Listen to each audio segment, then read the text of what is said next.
Great, and yeah, thanks to MOCA for sponsoring this and helping us put this along, and JF Chen for this space. We had a lot of ideas about where this would be presented and how, and now that we found this space, I think it's kind of the best incarnation because it some of the earlier ideas had the different pieces and the different works sort of isolated from each other, and here in this space, I think there's just one more level of collage, and they really become more integrated. So I'm very grateful that it worked out this way. Basically, I don't want to hear from me. We have like the best artists, contemporary artists alive here, so I'll just talk about how some of the early ideas came about. I played James Dean in like 2000. I'd been a James Dean fan. He'd been a model for me and as an actor, and so I played him in a biopic, and it was a very, it was a traditional biopic. It was an earnest portrayal of James Dean's life. And after that, I'd read all the biographies, and then after that, a book came out about the making of Rebel Without a Cause, and I'd heard a lot of the stories before. When I played James Dean, I talked to everybody that was alive that had been his friend, including Dennis Hopper and all the cast of Rebel Without a Cause that was alive, and Martin Landau, everyone that knew him.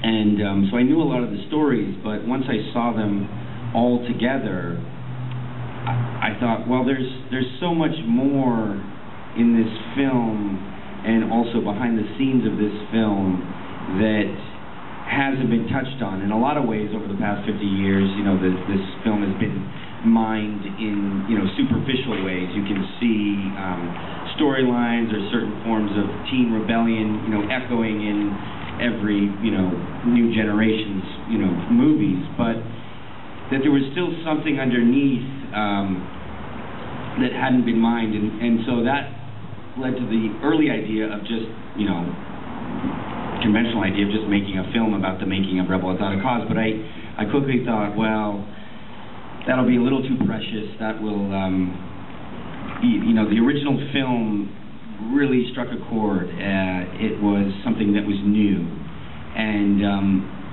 that if I just made another movie about the movie, it wouldn't have any of the rawness of the original piece.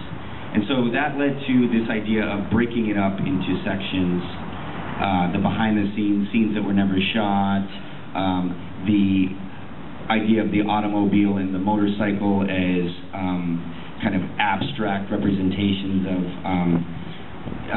James Dean or kind of ideas of masculinity at the time. And so we had these different sections, and we were just going to make a feature-length film with 5 different sections juxtaposed. And then we got to ideas of casting, and I thought Jim Jarmusch would play Nicholas Ray. He had been Nicholas Ray's assistant at the end of Nicholas's life, and he kind of looks like Nicholas Ray.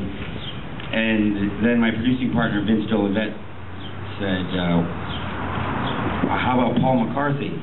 Because he knew that basically my favorite artist. And Paul looks nothing like Nicholas Ray. And I said, well, I couldn't dare ask Paul. I mean, no.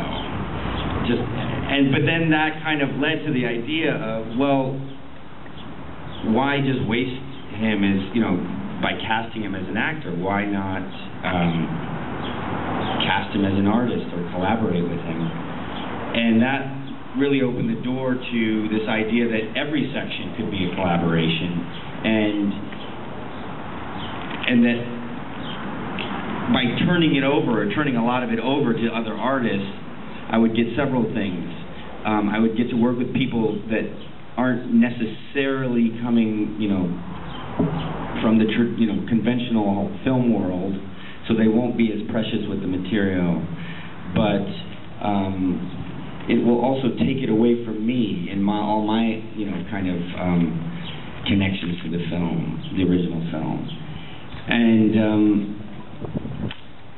And so that just, you know, we started thinking about, well, who would be the best people to work on this? And our list basically came from people either that were, well, they were all like artists that I looked up to or my heroes, or most of them were people that I knew, and they all had dealt with film as a subject or film as material in their previous work.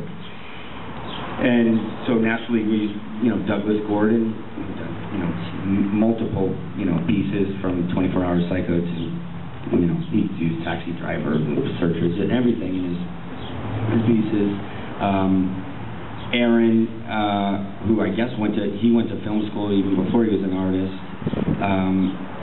And then Harmony, who is sort of the most connected to the film world, but he's anything but a conventional filmmaker, and basically he's an artist.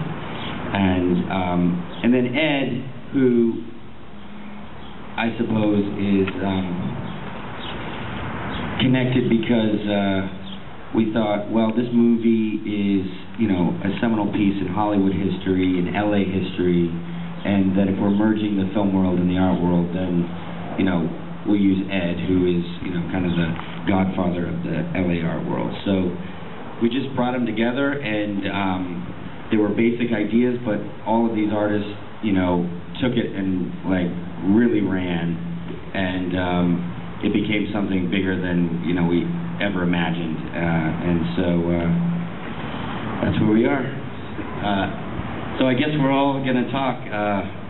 Is Harmony next? Is that right? Paul's next?